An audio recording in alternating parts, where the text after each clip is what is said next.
Alors c'est vrai qu'on peut être sujet au karma, mais à partir du moment où je prends conscience que je mets une main sur la rose, je me pique. Ok, je mets une main sur la rose, je me pique. Tant que je prends pas conscience qu'il y a une problématique, que soit il faut que j'arrête de mettre les mains dessus, ou que je mette un gant, il y a rien qui va changer. Et je peux pas dire que c'est la faute de la rose, je suis né sous une mauvaise rose. Tu vois, c'est juste que le karma, c'est pas une fatalité. Le karma, il nous permet juste de dire, attends, là, il y a une répétition, tu tournes en boucle, qu'il soit bon ou mauvais. Hein. Donc, je peux le changer, ce truc-là.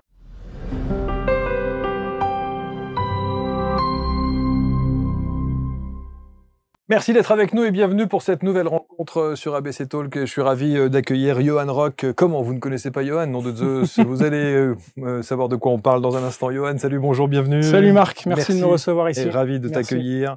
Alors, sous l'apparence de Johan tel que vous le voyez là, avec sa petite barbe bien rasée et ce look de dandy, eh bien, sachez qu'il y a un petit cœur qui bat et qui s'intéresse à des dimensions qui ne sont pas nécessairement des dimensions purement terrestres.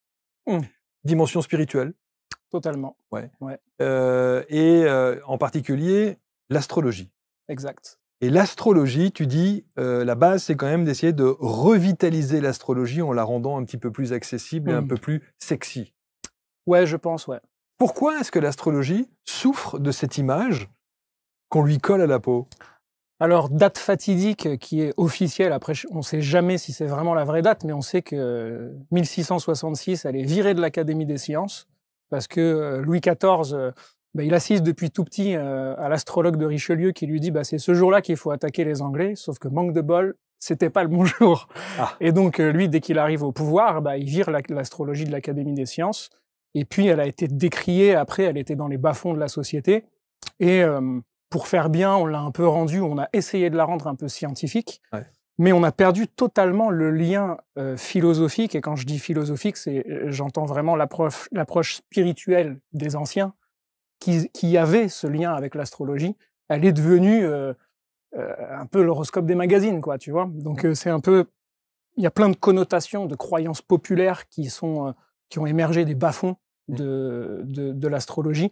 Mais elle est en train de revenir, en fait. On peut observer qu'il y a un vrai intérêt, un regain d'intérêt, mais elle revient différemment. Même si l'astrologie n'a jamais été balayée ou effacée, elle a été reléguée, mais elle n'a pas nécessairement été effacée. On sait que les plus hautes instances du pouvoir faisaient aussi appel à l'astrologie. Exactement. Et le font encore, je pense. Et le font sans doute encore, oui. D'ailleurs, quand je peux voir certains événements politiques qui concordent exactement avec certains événements astrologiques, je me dis attends, ça ils peuvent pas ne pas le savoir, c'est fait exprès, quoi. Donc pour moi c'est choisi. Je pense qu'ils savent exactement, et ça s'explique vibratoirement, énergétiquement. On pourra peut-être en reparler, mais effectivement, je pense pas que elle a disparu. Au contraire, je pense qu'elle a maturé, elle a mûri. Et je pense qu'elle est prête à revenir, mais totalement réadaptée à une nouvelle conscience qui est notre conscience actuelle, en fait. Et je pense qu'elle peut nous aider, quoi. Astrologie ne veut pas dire horoscope? Pas du tout. Et réciproquement? Exactement. Exactement. Je pense que ça, c'est un raccourci aussi qu'on fait très rapide.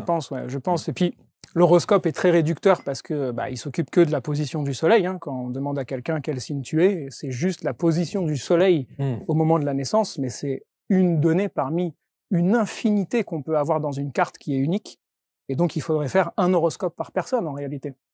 Donc ça ne marche pas, l'horoscope, c'est pas de l'astrologie en fait. Alors comment un gaillard comme toi, et je pèse mes mots et vous allez comprendre pourquoi, avec, je sais pas si on l'a vu sur la table, mais il y a une ceinture noire de quelque chose qui fait qu'il vaut mieux avoir Johan comme pote que comme rival. On va voir ça dans un instant. Comment est-ce que tu tombes dans le chaudron magique de l'astrologie? Qu'est-ce qui t'a fasciné dans cet univers? Vraiment depuis tout petit, j'étais fasciné par tout ce qui était ésotérisme, sciences occultes, etc. Et le zodiaque me fascinait. Dès que je voyais un zodiaque, il y avait un truc qui s'allumait en moi. Évidemment, je te le dis aujourd'hui avec le recul, à l'époque, j'avais pas forcément conscience de ce qui se passait en moi, mais je sentais un lien fort avec ça. Mais à chaque fois que je lisais un horoscope, puisque moi, en tant qu'ado, enfant, préadulte, le seul accès que j'avais à l'astrologie, c'était les horoscopes, comme tout le monde. Quel signe tu es? Balance. Mais bon, c'est très réduit par rapport à l'ensemble de la carte. On pourra en parler. Bien sûr. Et toi, d'ailleurs? Cancer. Ok. Cancer. Alors, on m'a dit, cancer, ascendant Donc vierge. les cancers, justement, aujourd'hui... Non, je rigole. Non, non, mais j'étais vraiment fasciné par tout ce qui avait une approche d'une dimension métaphysique, donc dans son sens étymologique, au-delà de la matière, de ce qui allait au-delà de ce que mes sens me montraient. Mais tu aurais pu choisir, parce que dans ce secteur-là, dans cette Ouais. dimension-là, il y a des tas d'autres chemins à prendre. Pourquoi celui de l'astrologie? C'est clair que, alors, à chaque fois que je tombais même sur un livre, c'était les livres classiques de, vous avez le soleil dans telle maison, voilà ce que va être votre vie. Vous avez telle planète dans tel signe, voilà ce que sera votre vie. Et je refermais direct parce que ça me parlait pas. Je me disais, attends, j'ai un appel vers l'astrologie. Pourtant, la seule chose qu'on me sert, c'est un truc que je rejette. Donc il y a un problème, c'est que j'avais pas encore trouvé la façon dont je voulais la pratiquer, jusqu'au jour où j'ai rencontré mon premier enseignant. Et je revenais d'un très long voyage d'1 an à La Réunion. Et puis, en revenant, j'ai un de mes meilleurs potes qui me dit, écoute, Yohan, j'ai rencontré un gars à Paris, c'est un astrologue, il faut absolument que tu ailles le voir. C'est fascinant la façon dont il le fait. Et là, ce petit appel, je me dis, OK, on y va. Et le gars, en 2 minutes, il mettait le doigt sur les problématiques de vie que j'avais depuis je ne sais pas combien de temps. Et en ressortant de là, j'avais trouvé la façon dont je voulais pratiquer l'astrologie.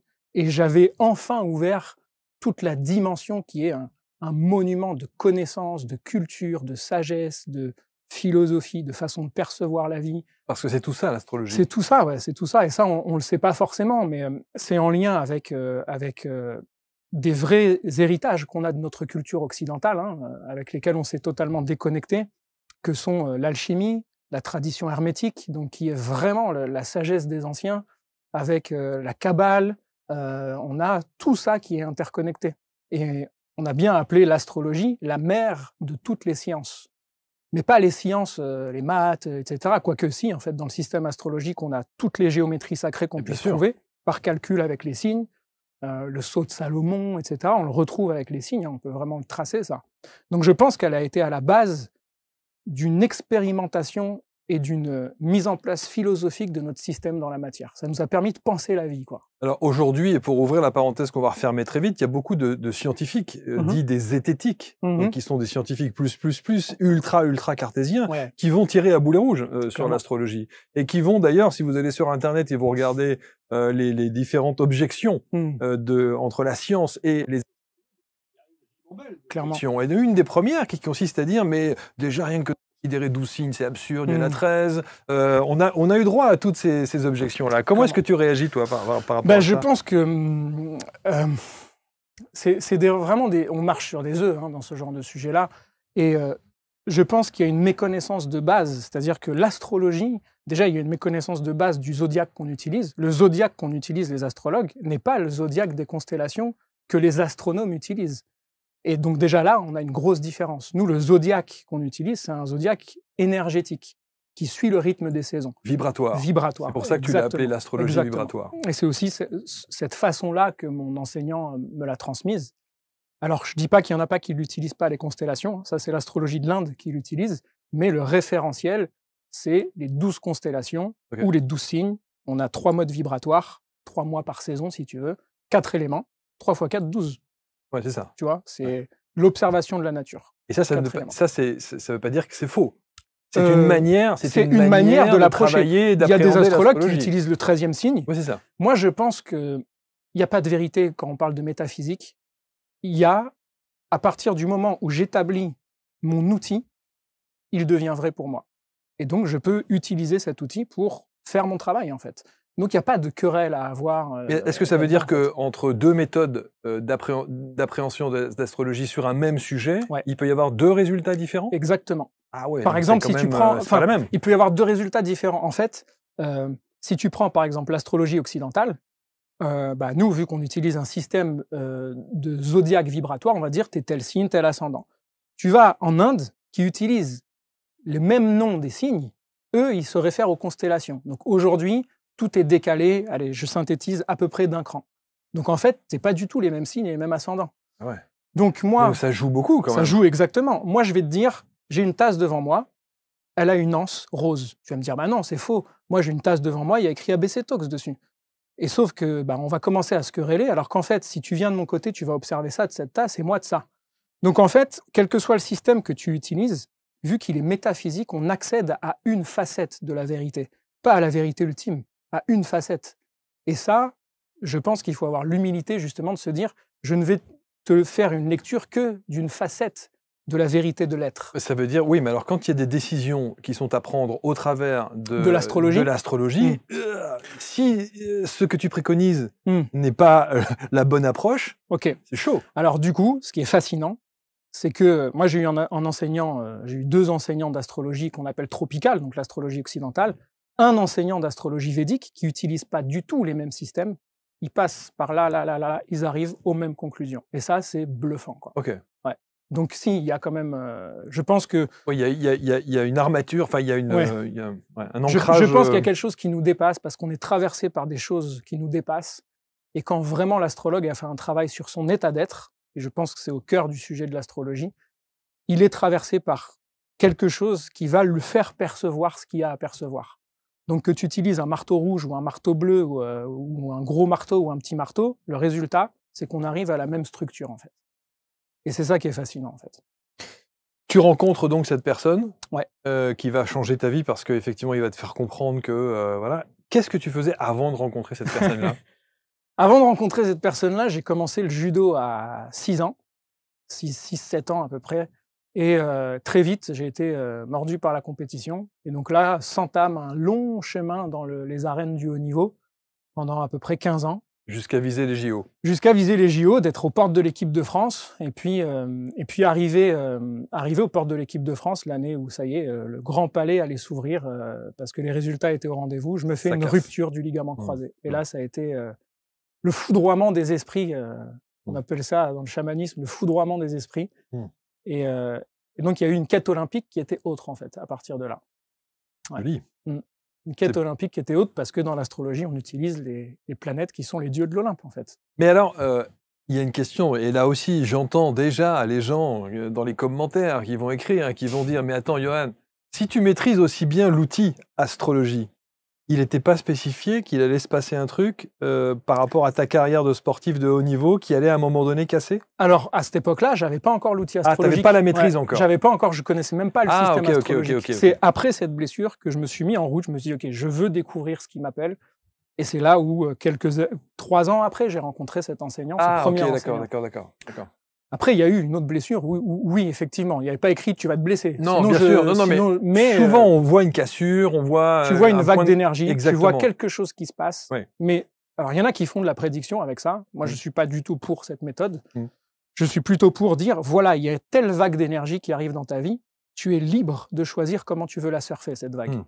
Et elle est là la différence entre figer quelqu'un dans un potentiel et donc une prédiction, ou lui proposer une prévision de l'énergie qui est dans sa vie à ce moment-là, et c'est elle, avec son libre arbitre et sa souveraineté, qui va choisir de maîtriser, de diriger cette énergie comme ça, ou de la subir, ou de la mettre dans une autre direction, en fait. Un astrologue n'est pas un voyant.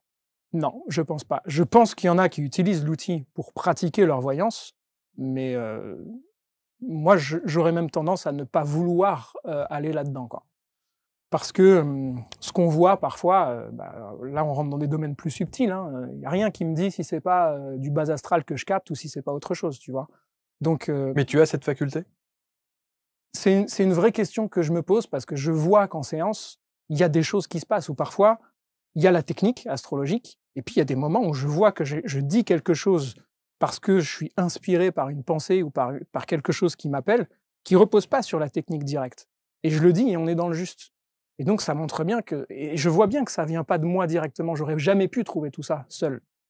Donc, l'outil fait son travail. Et je pense qu'il y a des énergies qui passent à travers l'approche symbolique qui nous guide, qui nous oriente. Mais ça demande de travailler l'état d'être. Bien sûr. Et c'est ce que tu fais? Et je pense que les arts martiaux m'ont énormément préparé à pouvoir pratiquer de cette façon-là, en tout cas. Ouais, je suis convaincu que dans le sport de haut niveau, il doit y avoir une approche spirituelle comme ça.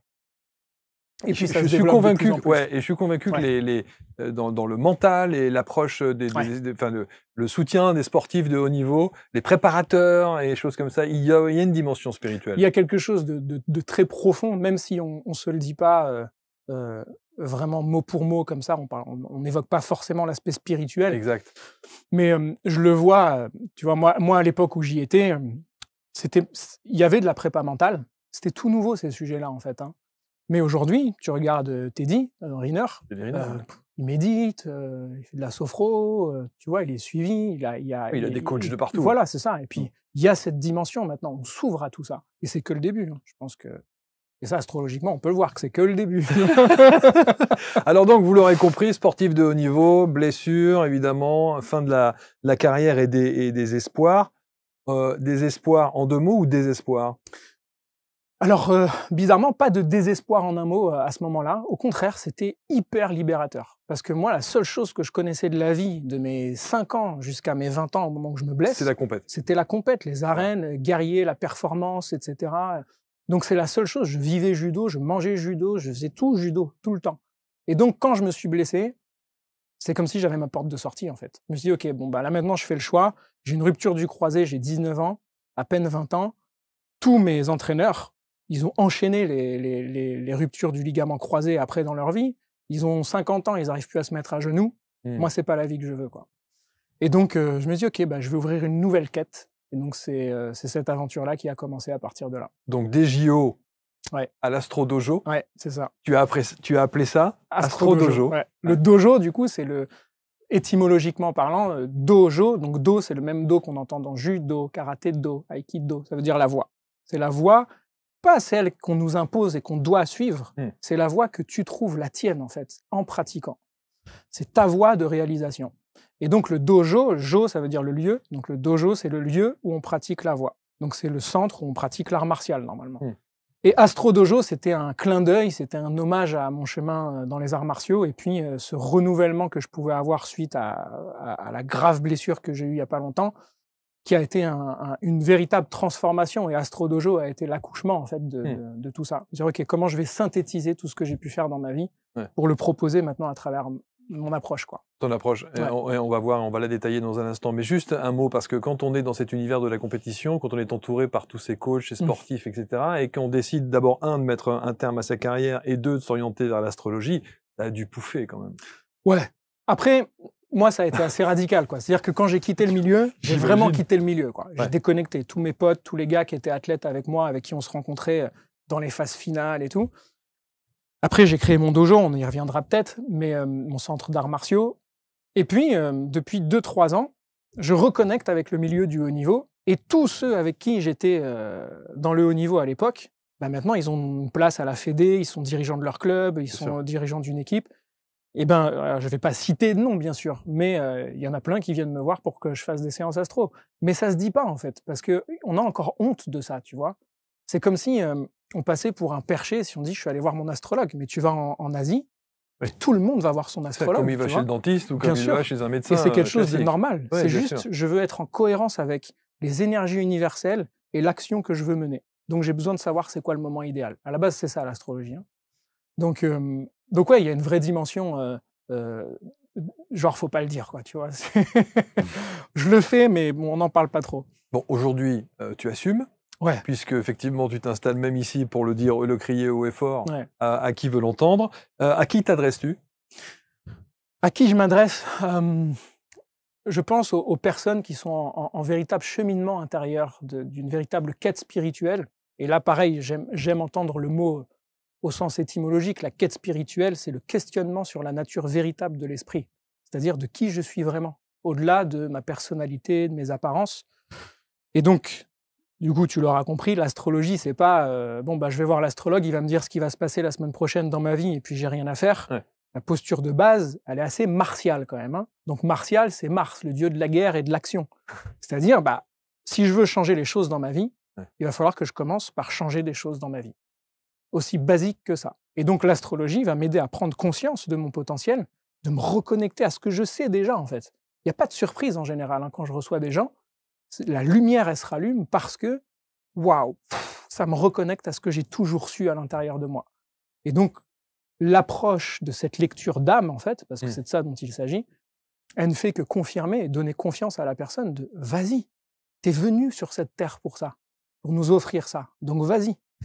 Et donc, ça la rallume, quoi. C'est presque une sorte de coaching par les astres. Ouais, je pense. Il y a quelque chose comme ça parfois. Ouais. Il y a vraiment quelque chose de cet ordre-là, à la différence près que le coaching, c'est le cocher, donc c'est celui qui va diriger les chevaux. Les chevaux, c'est l'ego, en fait. Donc, je fais une claire et nette différence entre le développement personnel et la connaissance de soi. Et je pense que c'est bien et c'est bon, à mon sens, d'avoir déjà une connaissance de soi très claire avant de faire du développement personnel. Sinon, je me mets à développer une personnalité qui n'est pas du tout en lien avec qui je suis vraiment.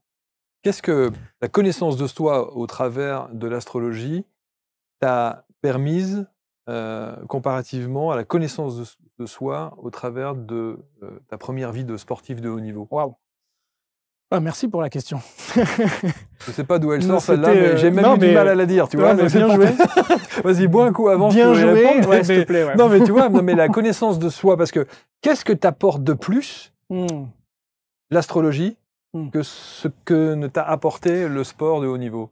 L'art martial, donc en tout cas le judo dans le haut niveau, m'a permis de m'éprouver, vraiment d'aller à la rencontre de zones de moi-même que je connaissais pas, une véritable prise de confiance parce que ça a été un long chemin et puis on est seul en plus, c'est un sport pas un sport co quoi le judo, hein.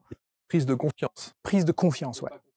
Les deux je pense, mais, surtout confiance au départ. Ok. Confiance dans les capacités parce qu'on affronte un adversaire seul et puis quand on part tout seul à des milliers de kilomètres et qu'il faut aller gagner la médaille et qu'on rencontre notre bête noire tous les soirs à l'entraînement et tout ça, il y a une forme de courage qui est nécessaire, qui est Mars aussi, hein. C'est le courage qui est nécessaire. Donc ça, c'était une construction, je pense, et puis des cartes en main que le judo et l'art martial et le chemin de haut niveau m'a emmené. Mais par contre, l'astrologie m'a permis d'aller derrière le voile de ça. C'est-à-dire d'aller à la rencontre. Le sportif de haut niveau, ça a juste été le costume, en fait, hein. C'était, mais derrière, il y a autre chose. J'ai juste choisi, en tant qu'âme, d'aller faire l'expérience d'un gars qui s'appelle Johan, qui allait avoir un chemin d'athlète de haut niveau, devenir astrologue, parce que mon intention spirituelle, ma mission d'âme, si tu veux, avait besoin de passer par là pour pouvoir offrir ce qu'elle allait offrir. Et alors justement, qu'est-ce que ça te révèle de toi, de qui tu es, de ce que tu... Alors là, du coup, on rentre dans la thématique de la carte astrologique, hein, qui, elle, est assez complète dans sa structure et vient nous montrer, en fait, c'est quoi le carburant idéal que je viens utiliser pour pouvoir accomplir mon chemin, c'est quoi le chemin que je viens accomplir. Et donc, moi, c'était très net que, donc, je te le donne comme ça, c'est l'ascendant Sagittaire. Bon, ça ne dira pas grand-chose à ceux qui ne connaissent pas forcément. Mais le Sagittaire, c'est le voyageur, c'est celui qui va avoir besoin d'aller explorer au-delà du connu, de sortir de sa zone de confort. Et donc, c'est l'enseignement aussi. C'est celui qui enseigne, qui transmet. Donc, l'enseignement a été une révélation pour moi, déjà des arts martiaux, et puis plus tard de l'astrologie. Et donc, j'ai une planète à l'ascendant, qui est collée à mon ascendant, qui s'appelle Uranus, qui est la planète des astrologues. Et donc, c'était noté sur ma carte que potentiellement, j'avais un chemin à faire dans l'enseignement de l'astrologie. C'est ça qui est fascinant. C'est que c'est incroyable. écrit, quoi. Ouais, c'est clair. Alors, les potentiels sont infinis, hein, parce que Uranus, ça aurait pu être le cinéma. J'ai fait un chemin aussi dedans. Uranus, c'est tout ce qui touche le chant. C'est tout ce qui va permettre de libérer le potentiel. Tu as fait. Donc, toutes les voies qui pouvaient me permettre d'aller creuser encore plus loin et de libérer du contenu, de libérer des fruits, de libérer du potentiel, ça m'appelait. Je voulais aller libérer totalement tout ça. Et donc, la liberté, c'est un vaste sujet aussi pour moi dans ma vie, tu vois.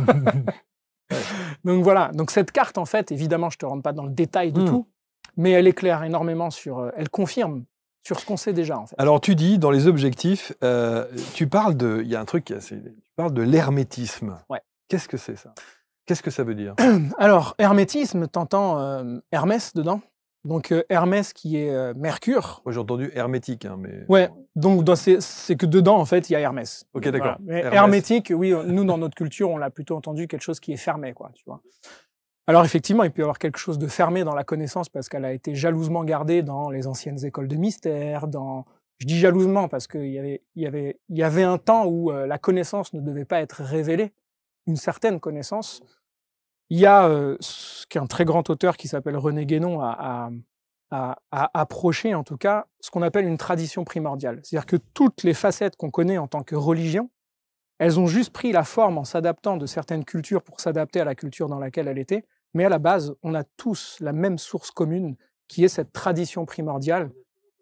Et on a souvent tendance à l'oublier. Et je pense que surtout en ce moment, tu vois, à quel point ça serait bon de se souvenir qu'en fait, on parle de la même chose.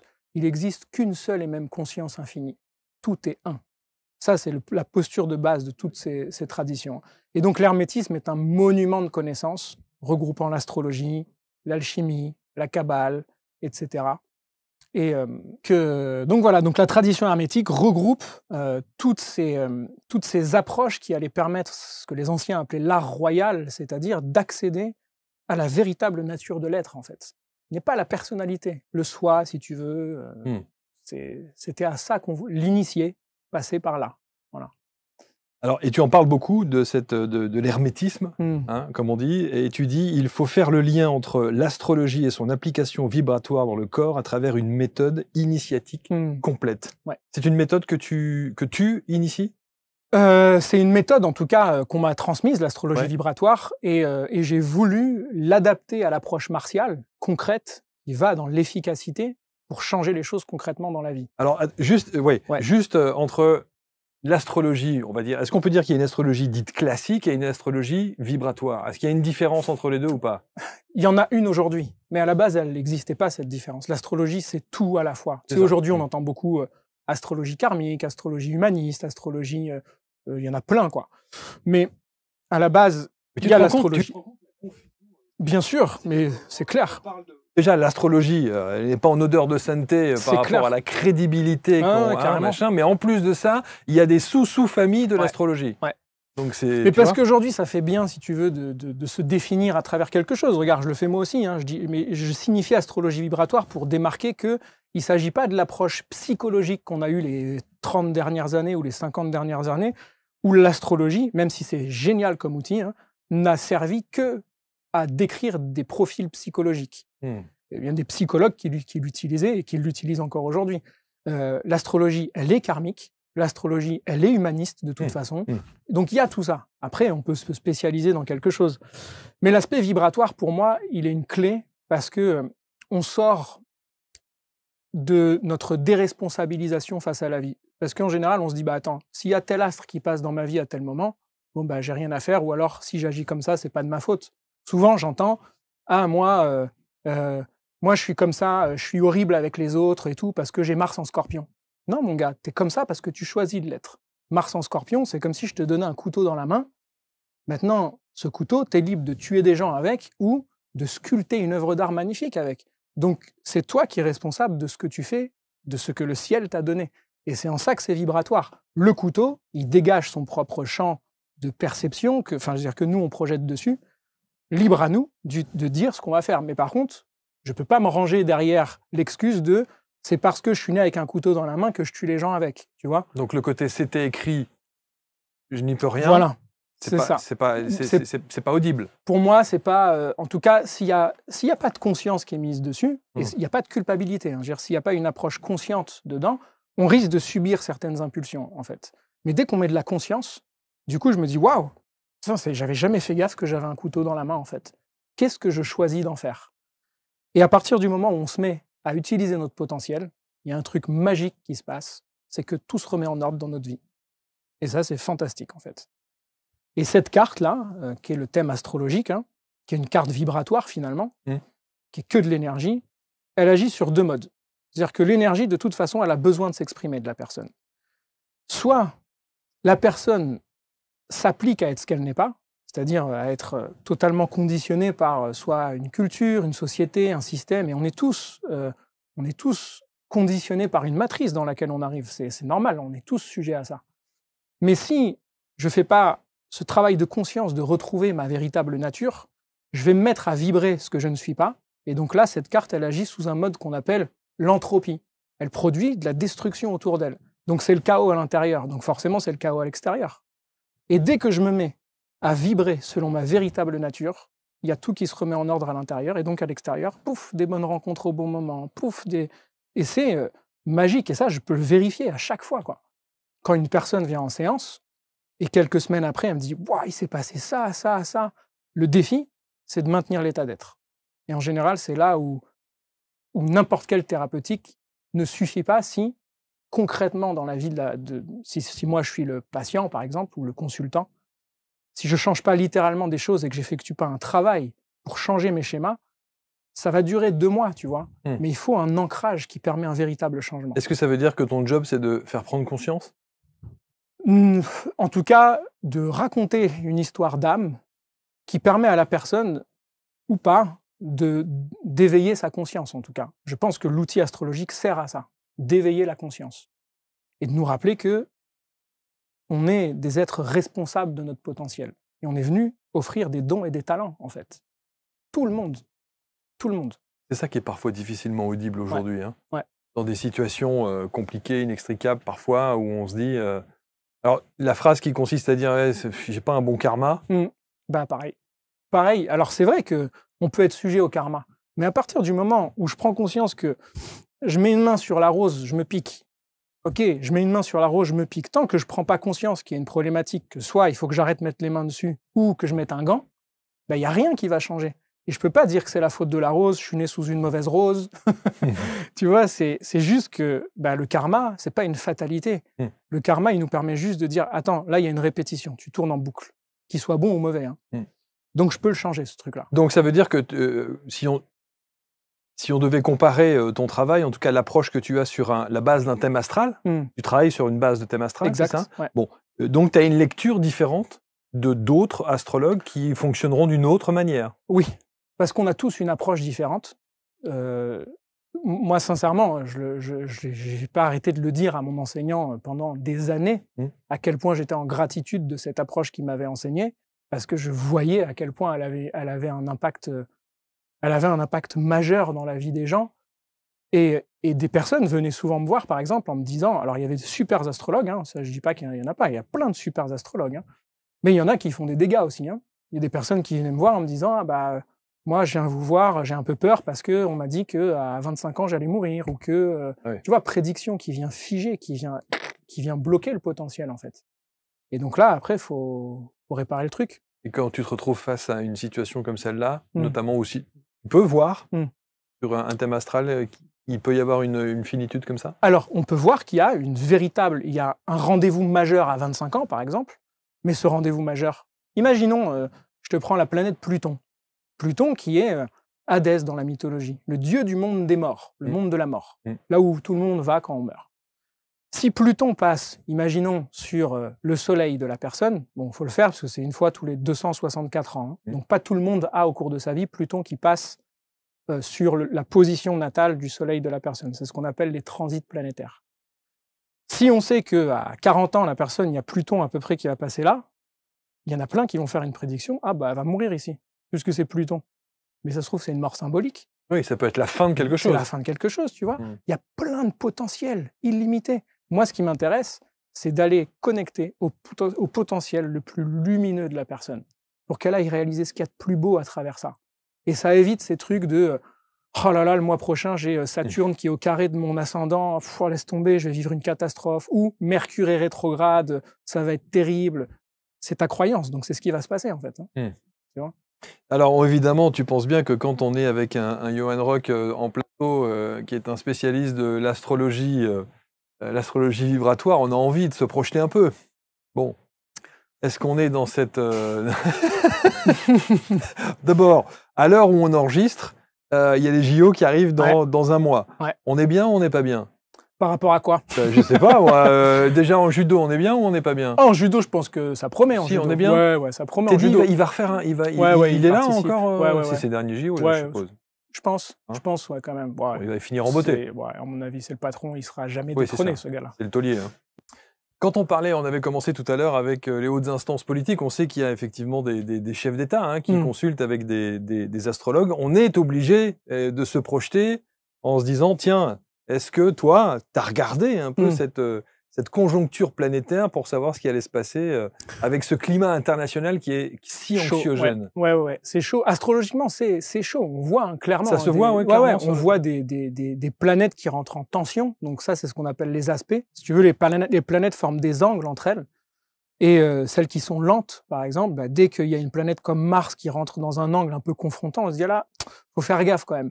Et c'est là où il faut faire attention, parce que c'est pas parce qu'il y a des planètes qui rentrent en tension que nous, on va vivre des dégâts, en fait. C'est selon l'état d'être. C'est comme si je mettais une bouteille qui déverse quelque chose. C'est l'état du verre qui va déterminer la qualité de ce qui va être dedans. Si le verre, il est plein de boue, de pollution, ce que tu veux, autrement dit, de haine, de colère, de division, ah, c'est sûr que là, le liquide, quand il va être reçu, c'est chaud, quoi. Et donc, c'est en ça que, en ce moment, on a ce qu'on appelle un amas d'énergie, donc beaucoup de planètes, dans le signe des Gémeaux.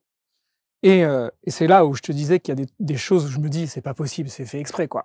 T'as Jupiter, qui est Zeus, qui met 12 ans à faire le tour du zodiaque. Donc, c'est une fois tous les 12 ans qu'il rentre dans un signe. Le signe du jeu, celui qui est connu pour le joueur, c'est les Gémeaux.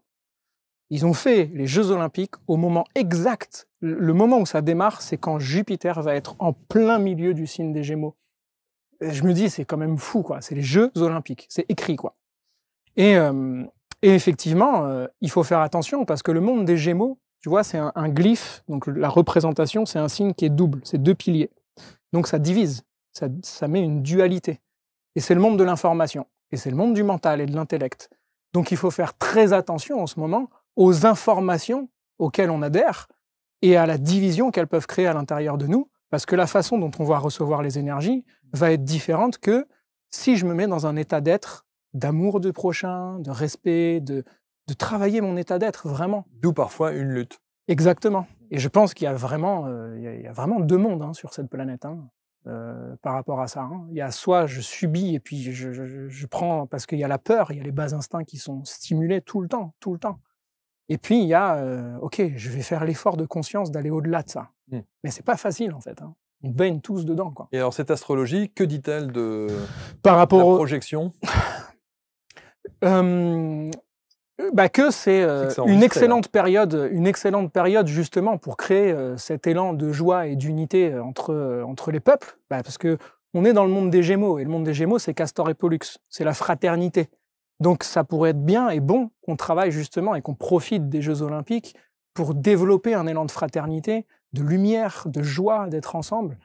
Et en même temps, il y a tellement de tensions que on peut pas prédire en fait. Les potentiels sont tellement énormes qu'il faudrait voir, au moment des Jeux, qu'est-ce qui se déroule concrètement, quelles sont les amorces et quel est le contexte géopolitique mondial pour voir dans quel état d'être général va être reçu ou vont être reçus les Jeux Olympiques. Mais est-ce que tu peux faire des projections avec justement ton analyse et justement l'astrologie vibratoire? Tu peux te dire dans 10 ans, dans 20 ans, dans 30 ans, il y aura ça? Est-ce que les planètes, le mouvement des planètes te permet d'affirmer ça? Alors, pas toutes. On s'intéresse surtout aux planètes lentes. Alors moi, je suis pas un spécialiste de ce qu'on appelle l'astrologie mondiale. Donc l'astrologie peut être utilisée sous différents modes. Moi, c'est pas ce qui m'intéresse le plus parce que je pense qu'on change le monde en se changeant soi. Et donc, je préfère proposer une astrologie qui permet une véritable transformation de l'être pour que moi, à mon humble niveau, je puisse faire ma part dans ce monde. En fait. Et c'est quand même fascinant de voir le mouvement des planètes. Ça, bien pour sûr, le coup, il est là, ce mouvement. C'est clair. L'exemple majeur du moment, et qui va faire couler beaucoup d'encre et qui a déjà fait couler beaucoup d'encre, c'est Pluton, justement. Pluton, c'est la dernière planète visible à l'œil nu aujourd'hui. Donc, elle met 246 ans à faire le tour, donc elle reste à peu près 20 ans dans un signe. C'est ce qu'on appelle une planète transgénérationnelle. En 2008, elle est rentrée dans le signe du Capricorne, qui est le signe de la structure, des structures sociales, de tout ce qui est vieux, de tout ce qui est ancien, de tout ce qui est un peu trop rigide. On regarde depuis 2008, tout ce qui a été transformé dans notre société, c'est incroyable. Et Pluton, en janvier, là, 2024, il vient de rentrer. 2025. Ah, il vient de rentrer. Il vient de rentrer pour la première fois depuis la Révolution française dans le signe du Verseau. Donc il y a un écho vibratoire entre l'époque de la Révolution française et aujourd'hui. Il y a un écho, ça se répond. Donc est-ce que ça nous peut en est la Révolution? Évidemment. Mais je ne pense pas que ce qu'on nous demande, c'est de faire la même révolution en décapitant des têtes. Je pense qu'on en est à un autre stade maintenant. On nous demande de grandir, tu vois, et donc de faire une révolution Verseau à caractère spirituel. Une révolution intérieure. Et donc Pluton qui rentre là-dedans, on en prend pour 20 ans. Donc pendant 20 ans, Pluton va être en Verseau, même si en fin d'année, il repasse en arrière pendant 3 mois, mais peu importe, il reste pendant 20 ans en Verseau. Le monde du Verseau, c'est le monde de l'astrologie. Donc Pluton qui vient transformer, il y a un retour de l'astrologie. Pour moi, en tout cas, je peux le lire comme ça. C'est le monde de la science, le Verseau, une transformation de la science. C'est le monde des nouvelles technologies. Au moment où Pluton est rentré en Verseau, il y a eu une explosion avec l'IA, tous ces trucs-là. Et on n'en est qu'au départ, en fait. Hein. Donc Pluton en Verseau, pour les 20 prochaines années, c'est une révolution totale des consciences, l'accès à des nouveaux paradigmes. Et tu vois, ta chaîne, elle correspond totalement à un Pluton en Verseau, en fait. Parce qu'on est dans la proposition d'une transformation par l'approche de différents paradigmes. Et de se dire, il n'y a pas qu'une seule version de la vie uniforme, il y a juste, waouh, en fait, il y a des dimensions de la vie qu'on ne connaît pas. Alors je vais un peu plus loin. Le monde du Verseau, c'est aussi ce qui va aux confins de l'univers. Moi, je pense que dans les 20 ans, on apprend l'existence de frères et sœurs des étoiles, quoi. Oh. Ouais. Moi, je pense qu'il y a un truc comme ça. Ouais. Donc une dimension extra terrestre, extraterrestre, ouais, ou même dans des dimensions subtiles, c'est la sphère vibratoire, le Verseau. Donc tout ce qui parle de soins énergétiques, de la confirmation scientifique de l'existence de l'âme et de l'existence des corps subtils et tout ça, moi je suis persuadé que dans les 20 ans, on y est, quoi. Et je pense que il est temps, en plus, qu'on puisse avoir accès, les humains, à une dimension totalement supérieure que la matière, quoi. Non seulement c'est rassurant, et en même temps c'est beau. Ouais, bien sûr. Que de se dire ça. Bien sûr, bien sûr. Tu sais, je pense que c'est ça qui est beau aussi dans le signe du Verseau, c'est que ça monte. D'ailleurs, on voit dans son glyphe, c'est comme des petites ondes de forme, c'est vibratoire. Moi, il y a une définition que j'adore de l'astrologie, que j'ai lue d'un poète. Bon, lui, il définissait pas l'astrologie, mais quand j'ai lu cette définition, je me dis c'est ça l'astrologie. Il dit toutes les choses sur terre et au ciel intimement sont reliées, et vous ne pouvez cueillir une fleur sans déranger une étoile. Bah ça, c'est l'astrologie. Quand je fais quelque chose dans la matière, il y a une onde qui se crée dans tous les mondes. Ce que certains appelleraient l'effet papillon. Exactement. Je pense que c'est un phénomène d'induction. On est tous dans un grand bain que les anciens appelaient les eaux d'en haut. Donc c'est un grand océan, mais c'est pas un océan d'eau, c'est un océan vibratoire. Donc évidemment que quand il y a une planète avec toute son énergie, tout ce qu'elle représente, parce qu'elle est vivante cette planète en fait, c'est pas juste des corps morts qu'on va lire des symboliques, elles sont vivantes, tout comme nous on est vivants. Et ben quand elle passe avec toute sa vibration dans un endroit, ça crée des ondes en fait partout, et puis forcément ça vient nous impacter. Et puis nous aussi. Donc le moindre acte que l'humanité fait, ça joue sur l'univers aussi en fait. Ça c'est la vision astrologique. Ce qui est assez fou, c'est de se dire que on parlait justement de ces hautes instances politiques qui ont sans doute recours au service des astrologues, de se dire on doit mal leur expliquer. Non mais sérieusement, on doit pas leur dire la manière, parce que je trouve que tu as une approche très pédagogique. Vraiment, je trouve que tu l'expliques bien, c'est simple. Tu ne fais pas partie non plus de ces astrologues qui vont, avant de te donner une réponse à la question que tu poses, ils vont commencer à t'expliquer que l'autre, il est en bélier H24, mais avec le processus de... Non mais tu vois ce que je veux dire? Ça, c'est fatigant. Bélier maison 4 au carré de Jupiter en taureau. Mon Dieu, c'est fatigant. Conjoint à la Lune. Hein. Fais simple, va à l'essentiel, on t'a posé une question. Ça, tu vois, c'est très important ce que tu dis, parce que moi, au début, quand je recevais des personnes, j'avais cette approche-là où il fallait que je commande. Alors, vous avez Pluton dans tel signe. Et puis, je voyais la personne à la fin. Il y avait un truc qui s'était allumé, mais en même temps, elle partait avec la tête comme ça. Quoi. Bien sûr. Et un jour, j'ai rencontré cet astrologue védique. Et lui me fait une séance. Et pas une seule fois, il me parle d'astrologie. Il me raconte mon histoire. Et il me parle pas d'aucune planète, rien. Ce jour-là, je me dis, waouh, l'effort d'élocution et de rhétorique qu'il a eu pour pouvoir, sans aucunement référer à aucune planète, aucun signe, me raconter mon histoire, je dis ok, c'est comme ça que je vais faire. Et donc je pense pas qu'il y a besoin, la personne, elle vient de commander une maison à lui construire, elle te demande pas de lui expliquer que tu vas mettre un clou ici, une vis là, les fils électriques, elle s'en fout en fait, elle veut que tu lui construises sa maison. Donc moi on vient me voir, on me dit raconte-moi cette histoire d'âme là que tu as sous les yeux, qui est que mon approche, hein, qui est pas véritablement ce qu'elle est. Ce que je veux dire par là, c'est que j'ai pas la prétention de dire à la personne je vais vous dire qui vous êtes, ce serait ultra prétentieux, mais de vous raconter une histoire d'âme que j'ai sous les yeux. Et ce que je vous invite, c'est de vivre un voyage intérieur, en fait. Et l'approche est différente. De dire, attention, je ne vais pas vous dire la vérité, moi. Hein. C'est vous qui l'avez, la vérité. De responsabiliser au maximum. Des orientations. Ouais. Des tendances. Exactement. Et ce mot, je trouve qu'il est magnifique. Orienter. Parce que orienter, on a l'Est dedans, l'Orient.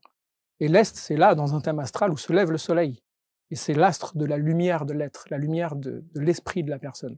Donc orienter une personne, c'est la diriger vers là où se lève la lumière pour elle. Donc tu fais plein de choses. Ouais. Au-delà de l'astrologie, alors ouais, il y a plein de choses.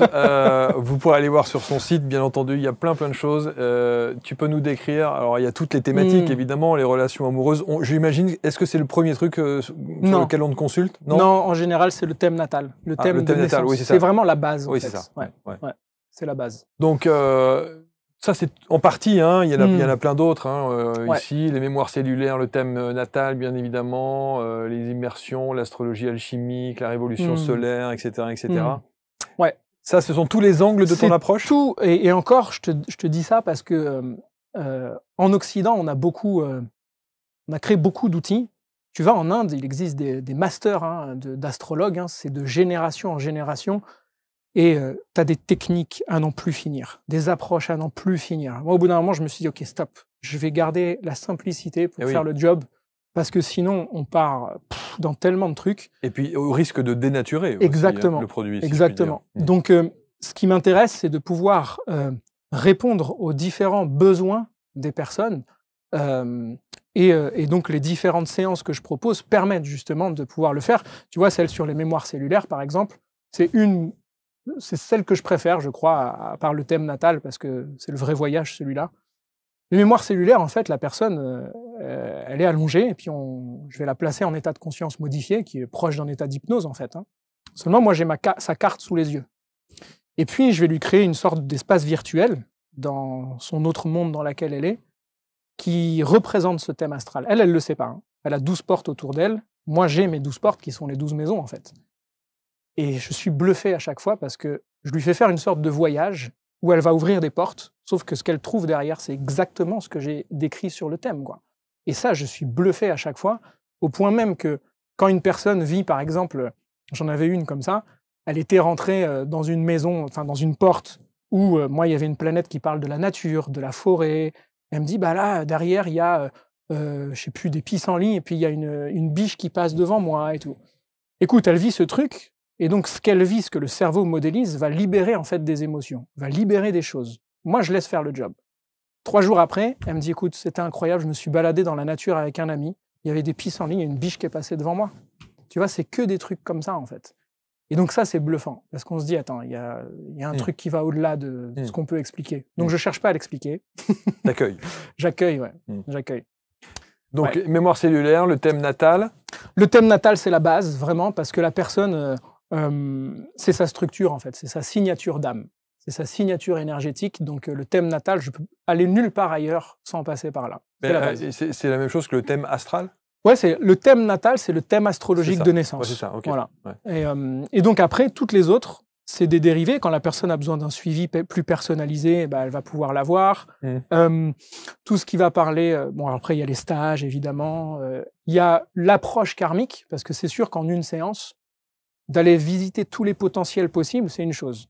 Mais alors quand après, il faut aller dénouer les nœuds, papa, maman, l'histoire familiale, etc., bon, là, il faut un autre truc, parce qu'en une séance, sinon la tête, elle est comme ça, quoi. Oui, bien sûr. Donc ça, c'est les mémoires cellulaires, la conscience des ombres. Donc il y a vraiment plusieurs choses comme ça. Il y avait une anecdote magnifique, c'était une dame qui venait dans mon dojo d'arts martiaux, qui, elle, en séance suivie, justement, elle allait accoucher par césarienne. Et elle vient me voir en me disant, j'ai le choix entre 5 dates, il faut que je choisisse la meilleure. Moi, pression, quoi, tu vois, je me dis, attends, là, ça va trop loin, c'est un positionnement qui me fait trop peur. J'appelle mon enseignant, c'était tout au début. Et puis, il me dit, t'inquiète pas, on va le faire ensemble, et puis on va regarder. Donc lui, il imprime la carte, donc je demande les coordonnées à la dame, de ses grands-parents, ses parents, les siens, son mari, et il regarde la correspondance énergétique qu'il y a par rapport au signe dans toute cette famille. Et il y en a une. Il y a une lignée vibratoire, en fait, énergétique.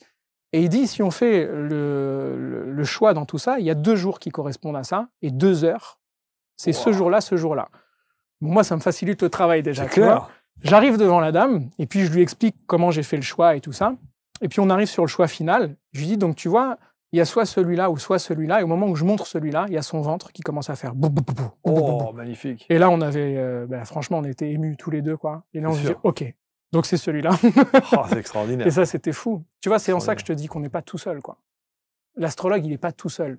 Et je dis l'astrologue, n'importe quel thérapeute qui se relie à une sphère sacrée, on n'est plus tout seul. Il y a toutes les sphères du sacré qui sont avec nous. D'où l'importance de travailler cet état d'être. Et comment tu le travailles, cet état d'être, toi? Les arts martiaux m'ont beaucoup aidé. Bon, après ma blessure catastrophique, ça a été difficile, parce que ça a mis un terme à ma vie de pratiquant d'arts martiaux. yang, c'est-à-dire l'aspect fight, quoi. Par contre, il me restait une dimension fantastique qui est la quintessence des arts martiaux, c'est les arts martiaux internes, donc le tai chi, le qigong, toutes ces pratiques où on va chercher l'harmonie du mouvement et puis la conscience de chaque mouvement. Et m'est venue l'idée justement d'adapter le qigong, donc les mouvements thérapeutiques, aux énergies du ciel. Et donc, selon le jour, selon l'heure, je regarde la carte, ok, c'est tel qigong que je vais faire maintenant. Et comme c'est en harmonie avec le ciel, du coup, j'harmonise mon physique avec la dimension qu'on a actuellement. Je me mets en accord avec le ciel, quoi, si tu veux. Et donc ça, c'est le qigong qui permet de le faire. Avant chaque séance, après chaque séance, tout le temps en train de faire du qigong. C'est super. Ouais. C'est une prière en mouvement, si tu veux. Ouais, c'est ça, et d'autres choses, qu'est-ce que tu fais d'autre? J'ai mon dojo d'arts martiaux, du coup. Tu médites aussi? Médite beaucoup, la méditation. De toute façon, il y a eu un avant, un après à partir du moment où mon enseignant, celui qui a été vraiment le plus important, qui a été enseigné par des moines, lui m'a dit, un thème, ça s'analyse pas. Un thème, ça se médite. Et donc, tu te mets en état de réceptivité, et là, tu laisses faire. Donc, de lire un thème astral, c'est déjà une méditation, en fait. Parce que c'est là où il y a des choses plus profondes qui relèvent de l'intuition qui émergent, et pas purement analytiques. Et donc, à côté, j'ai mon dojo d'arts martiaux parce que je tiens à garder ce pilier bien les pieds sur terre, parce que la dimension martiale, elle nous rappelle à la terre tout le temps, là où les astres, ils nous permettent de nous connecter à une dimension plus vaste. Et donc, pour moi, c'est un équilibre, ça. D'avoir la pratique martiale, l'enseignement aussi aux enfants, aux élèves qui viennent dans le dojo, où j'enseigne dans Paris. Mais ça, je réduis au strict minimum pour avoir un maximum de temps pour me consacrer à l'astrologie, aux séances, à l'enseignement, etc. Les gens savent, dans ton dojo, que tu es astrologue aussi? Au début, je passais un peu pour un perché, mais illuminé de service. c'est clair. Ah oui. Pour moi, tu vois, je tiens à cette démystification. Tu vois, je suis pas venu sur le plateau avec un chapeau bleu et puis une longue barbe blanche et une boule de cristal et tout. Moi, je suis un mec comme les autres, j'ai peur comme les autres, j'ai des galères comme les autres, mais j'ai aussi des rêves comme les autres, j'ai une quête comme les autres, qu'elle soit plus ou moins consciente. Et c'est ça que je veux faire passer, c'est qu'on peut très bien pratiquer l'astrologie et utiliser cet outil pour nous accompagner dans notre vie, pour pouvoir le vivre en développant notre conscience, en fait. À la différence que l'art martial, si tu veux, lui, ce qui m'a amené, c'est de se dire, je vais diriger l'énergie. J'ai conscience de l'énergie, ma responsabilité, c'est de décider vers quoi je l'oriente. Voilà. Et c'est ça l'astrologie que je veux proposer. Dire à la personne, voilà votre énergie, maintenant, libre à vous de la diriger où vous voulez. C'est ça. Petit ouvrage? Ouais, alors, en fait... Donnez-moi, je vais le présenter à la caméra, comme ça. Donc la magie des dragons, j'ai pensé à mes élèves, tiens, justement, par rapport tu me posais la question, est-ce qu'ils savent? Oui, mais tout le monde a encore des a priori sur l'astrologie. Et donc, je me suis dit, je vais prendre les enseignements astrologiques, notamment des 4 éléments, et puis je vais essayer de penser à une façon de pouvoir leur amener ça. Et donc, j'ai testé cette méthode pendant 1 an et demi avant de pouvoir écrire le livre, où je me suis dit, plutôt que de parler des 4 éléments qu'on a dans la nature, je vais parler de 4 dragons qui vivent à l'intérieur de nous. Et si je veux développer mon potentiel, je vais avoir à maîtriser ces dragons. Et donc, j'ai créé cette méthode, et donc, ça a été produit par le studio Carré Sauvage et leur dessinateur. Et ils l'ont mis en forme, cette histoire, et c'est un livre immersif où l'enfant va méditer et aller à la rencontre de son dragon intérieur pour aller maîtriser et ouvrir son potentiel. Wow. Donc ça, c'est un bébé qui vient juste de sortir, je te dis, il vient juste de paraître là, donc il va être en précommande sur le site d'Astro Dojo. Et on peut même colorier. Exactement, à la fin, il y a les coloriages. Et donc ça, c'est vraiment le petit bébé qui vient juste de naître, quoi. Voilà, la magie des dragons. Et c'est une manière, là encore une fois, dans ton côté très pédagogue, d'expliquer les choses en imageant. Ouais. C'est tellement plus simple à comprendre. En fait, je me dis, si en face je rencontre une résistance par là, je vais passer par là. Si je rencontre une résistance là, je vais passer par là. Et je vais essayer d'adapter le langage pour que ça soit accessible. Mais ça aussi, c'est du discours de compétiteur, ça. Ouais, je pense. C'est très martial, très aïkido, tu vois. C'est vrai. Et ce qui ne veut pas dire que je veux tromper, ce qui veut dire que je veux passer par ce chemin-là ou celui-là pour que la personne, en fait, elle ait le même résultat, en fait. C'est la reconnexion à qui elle est vraiment. Fascinant. La magie des dragons, c'est ici. Oui, alors en fait, ça c'était pour ça c'est la ceinture noire, c'était pour illustrer l'approche vibratoire de l'astrologie. Tu vois, ça c'est la ceinture noire classique du judo. qui est la première école du Japon, qui a été créée par Jigoro Kano, c'est le lotus. C'est le Kodokan, on l'appelle l'école. Et donc, c'est un lotus sur une ceinture noire. Et ça montre que de la boue peut naître la beauté. L'astrologie, c'est ça. Il n'y a pas de « je suis né sous une mauvaise étoile », de « mon thème, il est bidon, ma vie va être pourrie ». C'est même de la boue, quelles que soient les choses que tu as vécues. Tu peux faire du beau avec tout ça, en fait.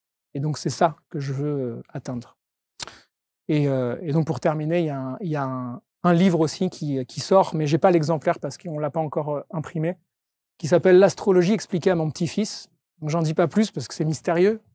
Et l'astrologie expliquée à mon petit-fils, pareil, c'est vraiment toute la démarche et l'enseignement astrologique que je veux amener le plus accessible possible, qui va être aussi accessible en précommande sur le site. Ça, c'est vraiment, vraiment, vraiment important d'avoir cette dimension pédagogique, et parce que autant c'est un outil formidable dont on peut se servir quand on est bien accompagné et que l'enseignant, en tout cas la personne, le sachant, est capable de nous informer, autant ça peut tout de suite être une usine à gaz. C'est clair. Où on se retrouve face à un truc qui est incompréhensible, voilà, et on repart même plus perturbé qu'avant d'arriver, tu vois. Carrément, parce que si c'est les astres qui ont dit ça, comment je vais faire, quoi, tu vois.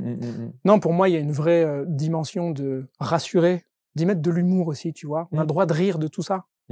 C'est pas parce qu'on parle de spiritualité qu'on doit être, tu vois, comme ça, quoi. Donc, pour moi, ça me semble important. Et puis, de rentrer dans une dimension sacrée, c'est pas n'importe quoi. On va parler de ton âme, quoi. Et c'est pour ça, d'ailleurs, que je refuse de regarder le thème astrologique de quelqu'un qui me l'a pas demandé. Souvent, on me l'a fait, ça. Hein. Tiens, tu peux regarder vite fait le thème de mon pote ou non. C'est de l'ingérence. Ouais, c'est ça. Il faut que ça ait été demandé par la personne Exactement. en question. Moi, j'y tiens, en tout cas. Il y a juste une image, là. C'est une carte de tarot. Ouais. Le tarot de Marseille, pareil, c'est un des monuments qui est connecté aussi à l'astrologie. Et la carte de l'étoile, c'est la carte de l'astrologie. On voit le soleil au milieu et puis les 7 planètes visibles à l'œil nu. Donc on n'a pas Uranus, Neptune, Pluton dessus.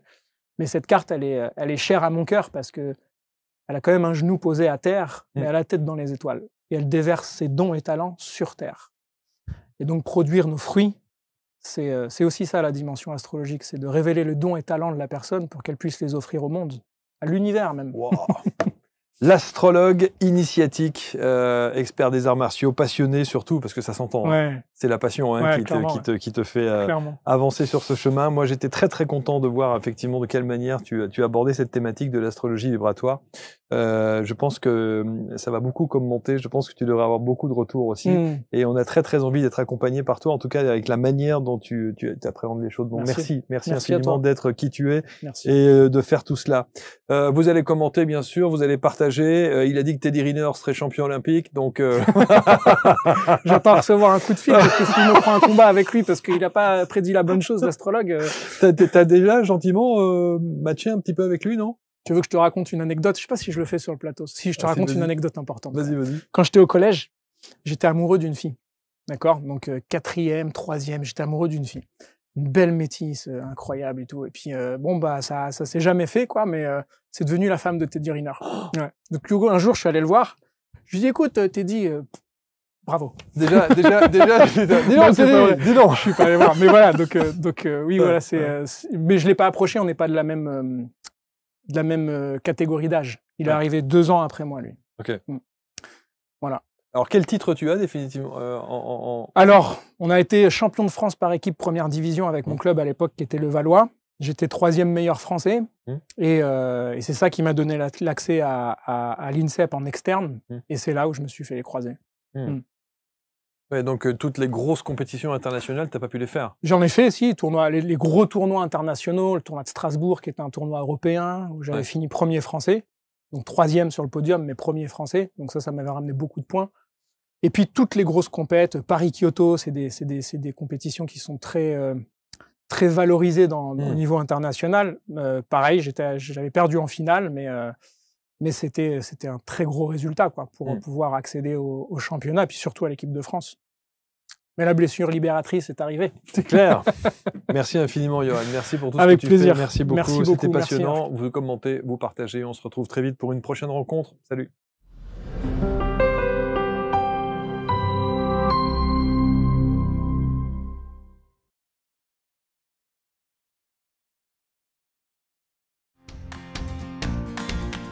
cet été. Prépare-toi au voyage le plus important de ta vie. Accompagne le jeune centaure Chiron dans sa grande aventure. Réalise à ses côtés une quête merveilleuse qui te mènera au secret des dragons et de leur pouvoir.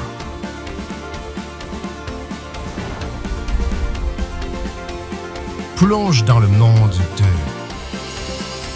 la magie des dragons.